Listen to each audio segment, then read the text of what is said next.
Hello， 大家好，我是一小点儿。本期视频跟大家分享一款做法和材料都非常简单，但是却非常好吃，也适合家庭制作的桃酥。桃酥的整个制作过程很快，所以我们在开始之前就要把烤箱预热到170摄氏度。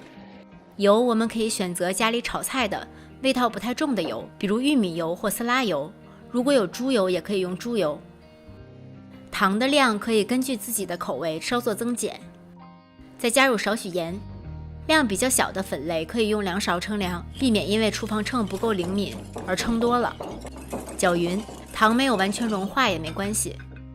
准备20颗蛋黄，大约是1个大鸡蛋的蛋黄的量，因为我们一会儿需要用蛋黄来刷桃酥表面，为了不用再打1颗鸡蛋，我们可以从中取出5颗蛋黄，用于一会儿刷表面。然后缺少的重量用1点鸡蛋清补齐就可以了。只要凑够总共20克，以蛋黄为主的蛋液就可以，里面掺少许蛋清也没关系。把这20克蛋液加入到刚才的油中，搅拌均匀。面粉推荐使用低筋面粉，做出来口感更酥脆。如果没有低筋面粉，可以用家中普通的中筋面粉，但是口感会没有那么酥。加入少许泡打粉。粉类倒在粉筛中，先稍微给它混合一下，避免泡打粉分布不均匀，然后再筛入到碗中。用刮刀将所有材料拌匀。我这里没有加核桃仁，如果你想加核桃仁，可以在拌匀后加入25克切碎的熟核桃仁拌匀。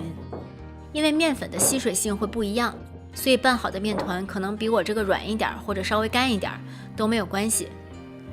将面团平均分成8份。不加核桃仁的话，每份大概32克，可以像我这样在厨房秤上清零后称量。将每份面团搓成圆球，摆在垫了硅胶垫或者烘焙纸的烤盘中，每个面团之间要留足够的空隙。用手指将每个小面团按扁，边上裂开点也没关系。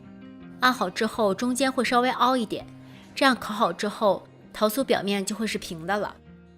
按扁之后，直径大约6厘米。用毛刷刷上我们之前预留出来的蛋黄液，刷子在碗边刮一下，这样刷得更均匀。用蛋黄上色会比全蛋液更漂亮。最后在表面点缀上少许芝麻，可以先倒在勺子里，再拨到每个桃酥上面，这样就不会撒得到处都是了。用手指把芝麻稍微铺平。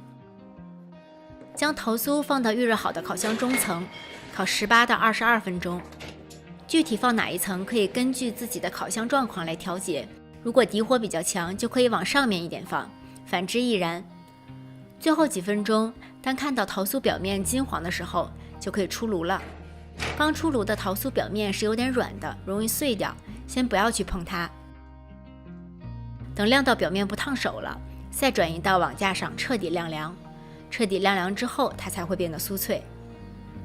这个桃酥的配方我尝试和调整过很多次，最终得出这个我自己最满意的口感和味道。它咬上去是脆的，而吃到嘴里是酥的。